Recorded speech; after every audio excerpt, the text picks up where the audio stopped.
Namaskar and welcome to this special program. Our guest on the program today is Salvatore Babones. He's an associate professor at the University of Sydney and a columnist at Foreign Policy magazine. He is the co-author of Bricks or Bust: Escaping the Middle Income Trap, which was published in 2017 by Stanford University Press. His most recent article in Foreign Policy magazine is India's Rich Farmers Are Holding Up Reforms Designed to Help the Poor. It was published last week in Foreign Policy magazine, and before that, he had written also about the Tejas fighter. Thanks very much, Salvatore, for being with us. Oh, my pleasure. Thanks for the invitation. So you look at India from the outside. Absolutely. What do you actually see? I mean, just give us a brief overview.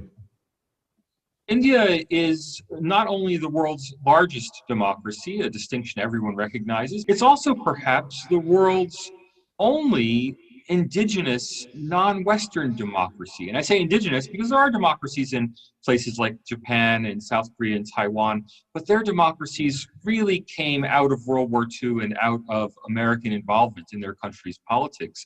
India's democracy is entirely homegrown. So that makes India a really distinctive place. Now, of course, economically, India is finally starting to realize its potential. So that's the other exciting thing about India. Now, a lot of people get excited about India's potential for a 5 trillion economy. I'm looking forward for the rest of the century, talk about a $10 trillion economy. You don't have to put a limit on it. Indeed. So let's target a $10 trillion economy then, because a $5 trillion economy, we are well on the road to that, and reforms have been put in place. So the reform agenda is strong. Now, you study middle-income countries as they, transition towards becoming more developed. How important are these reforms of the Modi government? In your previous article on the Tejas, you did write about India respecting intellectual property rights, especially, that's important as far as defense collaborations and joint production are concerned. I have written about the Tejas, and that's a big distinction between India and, say, China. China has become trapped in a middle-income trap, in part because it's unable to further climb production networks because its partners simply won't trust it. International partners trusted China when it was a matter of making simple things. If you're going to make a broom or even a washing machine, okay, transfer the technology to China. What's the concern? But no one wants to make a jet engine with China, because they're afraid that they'll never get their technology back. Even Russia has been unwilling to work with China on jet engine development. Now, India is very different. India is able to produce an advanced, they call it a 4.5 generation fighter, a little more than a 4th generation fighter. And India is able to develop this kind of advanced technology because it can work with others. India, of course, did not put its own indigenous jet engine in these fighters because it wasn't ready yet. But India is able to work with partners like General Electric on developing engines, which is a big advantage India has as it looks forward to making that transition from middle income to high income status. Other companies around the world will not be dissuaded or feel threatened or unable to put their highest technologies in India because they'll be confident that they can profit from developing technologies in India instead of simply having it stolen. Indeed. So let's come down to the 3 farm laws, and this is your most recent article. So let me just briefly talk about these 3 farm laws. One was the Farmers Produce Trade and Commerce Promotion and Facilitation Act, which actually frees the market. It expands the market potential. It takes, brings in electronic trading, allows people to sell anywhere in the country and even abroad. Farmers Empowerment and Protection Agreement on Price Assurance and Farm Services Act, which is basically allowing contract farming and an agreement between the farmer and a contractor to buy their entire produce.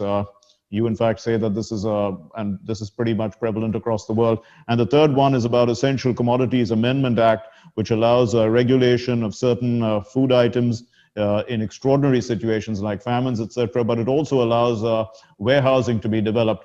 These, economically speaking, they look like they are in the right direction, isn't it?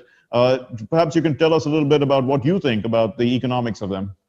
Well, look, let's start, and I'm going to call them the 1st, 2nd, and 3rd farm laws. Okay. You're the one sitting with the notes to read off the formal titles.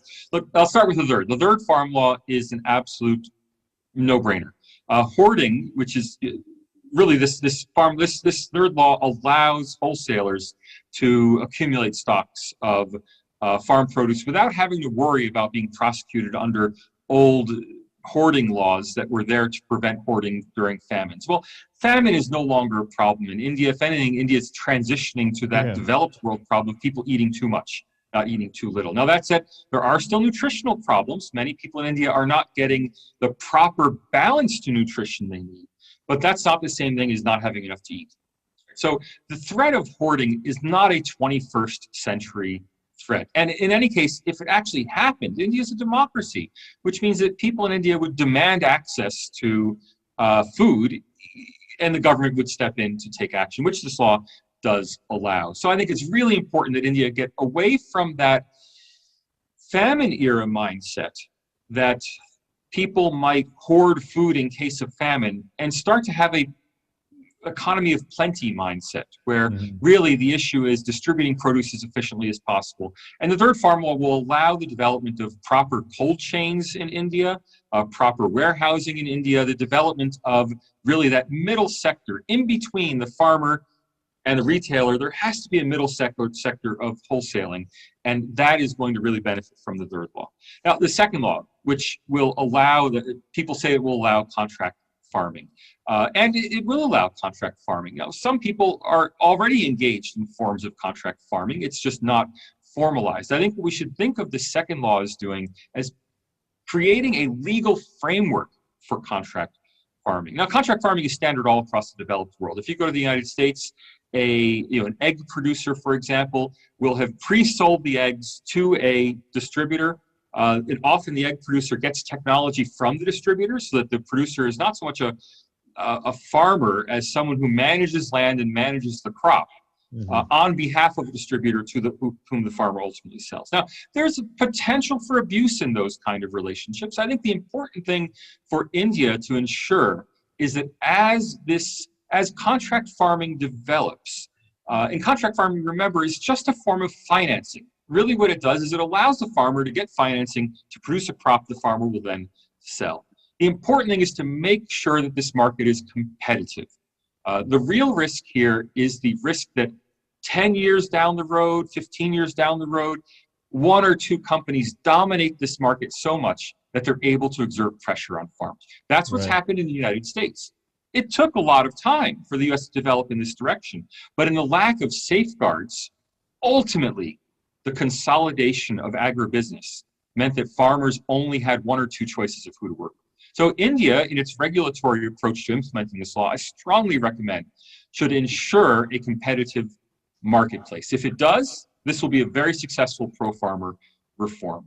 Now, the first law, the liberalization of who you can sell to, that is really going to break up local monopolies. I mean, there's a problem right now in India that many farmers, when they go to sell their produce, they take their produce to the local mandi. They either have to sell at whatever price is offered, and there may only be one person, or there may be a cartel in their local district offering prices, and they either have to take that price or take their produce back home, which is an enormously expensive proposition.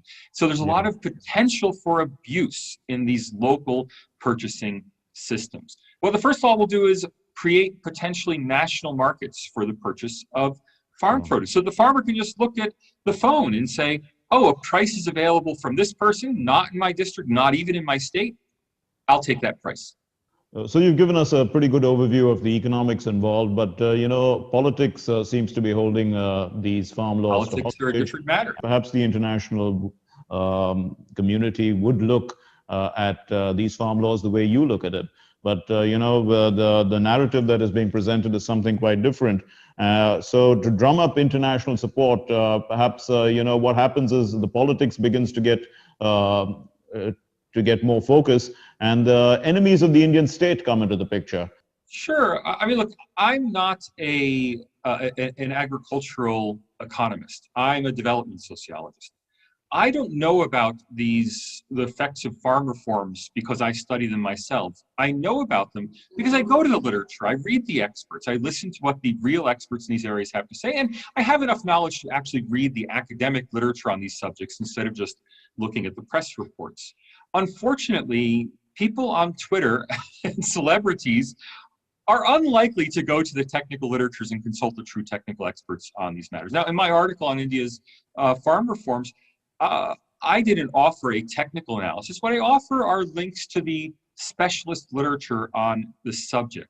And that's something that really, before people start criticizing a government policy, they should make sure they educate themselves first. A lot of critics of India and critics of Indian democracy have a knee-jerk reaction, I think, that accords with their own prejudices, their own presuppositions, and don't go to ask the hard technical questions they need to in order to form a balanced opinion. Yes, indeed. And if we look at global celebrities joining this, the protesters internationally or supporting them to some extent, they are perhaps looking at a narrative that has been presented that the Indian state has acted beyond accepted norms to quell these protests. But in reality, the Indian state basically was in communication with the protesting farmers for a very long time. And then on Republic Day, the farm protests got out of hand and it became a law and order situation. And it's only then that the Indian state had to act in a law and order situation. So by and large, the protests were peaceful and negotiations were going on throughout. I think it's a matter of context. For example, in the United Kingdom, a civil disobedience protesting against new lockdown powers in the UK, was violently suppressed by the British police in Bristol. Well, that doesn't seem to reflect in people's minds on the quality of British democracy. Yet, when we have a real violent protest, and of course there was serious violence in the protests in India on January 26th, there was serious illegal behavior. When we see a police response there, international commentators react very differently.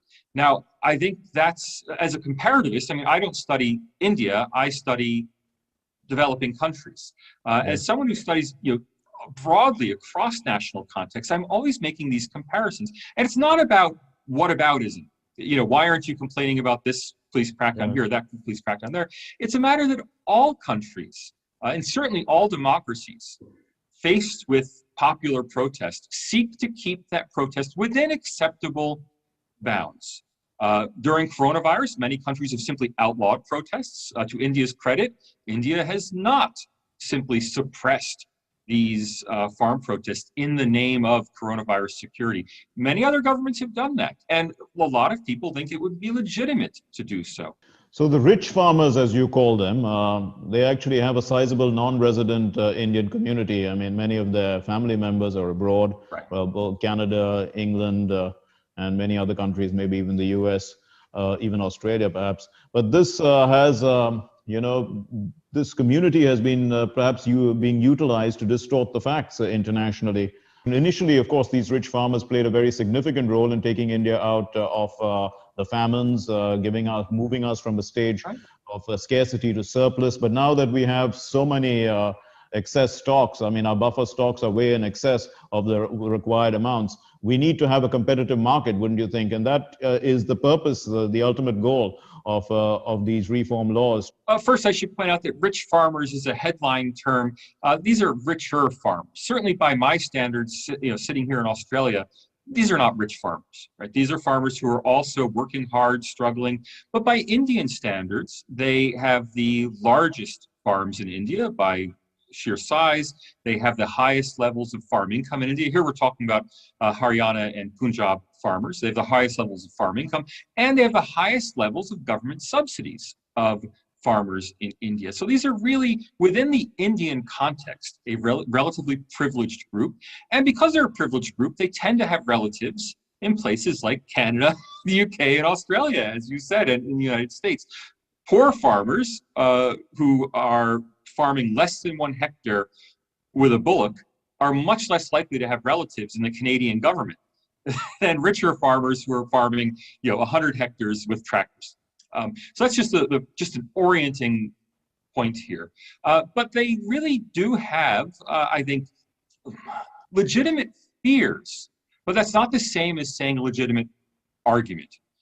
They are perhaps afraid that down the road, ultimately, their livelihood and probably more importantly, their political power is threatened by the transformation of an agricultural system from one that's very local, founded on local power relationships, to one that is a national market based on commercial relationships.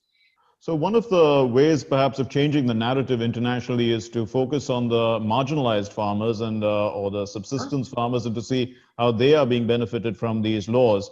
But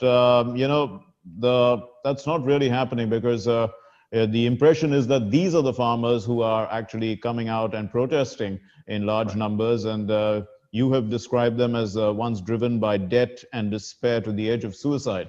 These are not the farmers who are being affected by these laws. They are perhaps, these laws give them an opportunity to become agripreneurs. Look, if it weren't for the mobile phone and the expansion of electronic payments, I would be very wary of reforms that seek to empower people in remote rural communities, because there's always a chance that they'll end up becoming victims of the reforms that are intended to help them. But in this day and age, everyone, no matter how poor, how poorly educated, how remote, well, they know how to work their phones. And I guarantee you, farmers of all people anywhere in the world are absolutely aware of global market prices. They're the people who know the numbers, because their lives depend on it. Their lives literally depend on it. And so in this day and age, in the 2020s, I think it's likely that the poorest farmers in India, and here I'm talking especially about Bihari farmers who have suffered under previous reforms, I think they're likely to benefit enormously. Now, I can't know that, and I can't speak for them. The International Press Corps, of course, doesn't leave Delhi, and when there are farmers protesting in Delhi, they take that testimony. And I think to an international reporter who's maybe covering all sorts of topics, a farmer is a farmer, and they're not going to make a distinction between which farmers are protesting. Well, you also say that the overall purpose of these reforms is to transform Indian agriculture from a locally managed rural economy into a national modern industry. So, what do you see? I mean, what is this the modern national industry that you're talking about? Modernization usually means larger farms, but it doesn't have to mean larger farms. It can mean more intensive exploitation, more cash cropping, more responsiveness to market demands. So whereas today someone may be simply growing wheat or barley or rice on a field because that's what's been done a long time and that's what the local mandi is buying, well, there might be a possibility to transform that into growing tulips, into more realistically growing nuts, growing mushrooms, accessing niche markets that today cannot be accessed by rural farmers. They can't today because when they show up to their local purchasing center, well, no one's there buying mushrooms. Right? So access to national markets, the creation of a national market, doesn't necessarily mean large-scale agriculture. I mean, let's face it, India does not need more wheat and paddy production. India already has a massive surplus in wheat and paddy. It's going into government warehouses where it sits and rots. So India doesn't necessarily need to take these small wheat and paddy farms and turn them into big ones. What India needs is more specialized agriculture. And the creation of a national market will support that kind of agricultural specialization. You've also rightly pointed out, about the Jat community and the Sikh community. They have both been associated actually with farming as well as the army. Right. So, both are very nationalistic. It was our second Prime Minister, Lal Bahadur Shastri, who coined that term, Jai Jawan, Jai Kisan, which is a very nationalistic term, which says, praise to the farmer as well as to the soldier. In these contexts, these are the people who are also involved in the protests. So you see, it gets that nationalistic kind of an image, and that can be distorted politically as well. The first thing I saw watching the Indian media was that everyone in India realized this was a big communities in India. Now, it was the British who created out of these communities the myth of the martial caste, the idea that Jats, Sikhs, and Rajputs were somehow uniquely suited to serve in the military. That said, of course, Jats have played an outsized role in India's history, in India's independence movement, and in India today. There's no doubting the importance of this community for the creation of India and the future of India. But this community should continue, I would hope, to play a leading role, not a lagging role. The government has guaranteed the Jat community that it won't undermine minimum support prices. Yes. Well, okay, that's freezing things as they are, but how can the Jat community lead India's transformation into 21st century agriculture? That's the real challenge, I think, for the government today. Okay.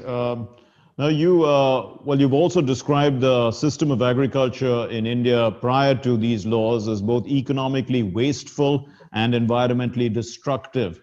But you also hail the fact that, as a democracy, we are allowing protests, and those protesting farmers have a voice, and that voice can either be heard, in the democratic system, and they have the right to be heard and also to change and have their voice heard and, have laws implemented to. This is an important argument because, there's the impression that they are not being heard. But actually, the fact is that this is a test case for democracy in a sense, because the economics and politics are playing out. And at the end of the day, democracy is going to prevail. Well, I think we have to accept that protesters aren't always right. Now, in our own democracies in the Western world, we accept that out of hand. I mean, when Democrats in my own country, in the United States, see MAGA hat wearing Trump supporters in the streets, they think, oh, protesters are terrible. Similarly, in Australia, when we've had anti-lockdown protesters in Melbourne, they have been, ridiculed by the country's establishment. And I think to some extent, rightly so. I mean, we can debate what the response should be to protests and how much protesters should be accepted. But this knee-jerk reaction, and I use that word twice today, that yes, protesters against the Indian government must, of course, be right. I think that fits into a mental narrative that people have that somehow India can't be a real democracy. And that's really my own interest in this subject. Ultimately, what I think is so fascinating about this is that here we have the one true democracy in the developing world. And it's repeatedly attacked from outside because I think many elite commentators simply don't want to see democracy as it exists in a non-Western country. That's a real problem. It's actually the subject of my next book, so hold on to 2022. You can have a read. But I think it's a real problem in how we perceive non-Western democracy. You also touch upon in this article briefly, though, in a country where 52% of the working population is involved with agriculture. So obviously there's a disproportionate number of people involved with agriculture, and perhaps these laws are one way of addressing that concern, which has been around for too long. Perhaps, this is an issue that the international media could perhaps start talking about, the fact that these laws are freeing up disguised unemployment in the farm sector. The numbers are flexible. What percentage of people are involved in agriculture depends on what you mean by involved. But certainly, agriculture is of outsized importance in India and outsized importance to Indian people. Those people are also voters, unlike in almost any other developing country that has a very large agricultural population. In those other countries, those poor farmers are disenfranchised. In India, they have a vote, which means if they don't like these farm reforms, they can just vote someone else into power to reverse the reforms. Now, I don't see any signs of that happening, which suggests to me that the reforms are being broadly accepted. I think that's a problem for international commentators who don't maybe study India carefully, but who take a very surface approach to criticizing the government. But when you see Narendra Modi having a disapproval rating of under 10%, you can't very well simultaneously believe that half the population feel that his government is threatening their very livelihood. There's simply a cognitive dissonance there between those two viewpoints. Perhaps the emotional argument has come to the fore as well, because these protests took place during a pandemic. People were braving the pandemic. They were braving the cold in Delhi and coming out and protesting. So this probably resonated to some extent. That these protests have some significant motivation behind them. What do you think is that motivation? Looking at it from outside. Well, I'm certain that the protests do have significant motivation behind them. And I want to be clear, I don't think that these farm laws will particularly benefit the large-scale farmers of Haryana and Punjab. That's not who these laws are designed to benefit. I don't think these laws will harm them in the immediate sense. But these are not beneficiaries of the law. This is not the people who the law was intended to open up new markets for. These are people who are highly dependent on government subsidies through a long-standing system that, of course, they opted into when the government offered the subsidies. I think the government does have some responsibility to give them a way off government subsidies instead of just pulling the rug out from under them. But, that fear that the government will pull out the rug from under them is, of course, a very real fear. The government is guaranteed it won't, but that doesn't mean anything about what future governments might do. So I think there's no reason to doubt the sincerity of the protesters. Thinking someone is incorrect in their analysis does not mean we have to demean their own motives. The protesters are concerned. There's no doubt about that. Are they right to be concerned? That's something we can legitimately debate. So you also conclude your article by saying that these farmers should be leading the reforms and not protesting against them. How do you see that happening? We need to see India's most experienced, largest scale, most mechanized, most probably technically knowledgeable farmers. And by that I mean the Jat community of Haryana and Punjab, Sikh and Hindu, all of them. We need to see them, or at least we need to see their knowledge, their experience, their skills being taken advantage of. Right now, let's face it, they're mainly producing wheat and rice to go into government stockpiles and ultimately be dumped in the river. That's no way to drive a 21st century economy, and it's not good for their own future prosperity. But we can't expect them to do it all by themselves. And it's really up to the Indian government to come up with a way to leverage the knowledge base, the skills, the entrepreneurship of Haryana and Punjab farmers in order to drive forward further improvements in Indian agriculture. Salvatore Babones, thank you very much for talking to us here on DD India. Thank you.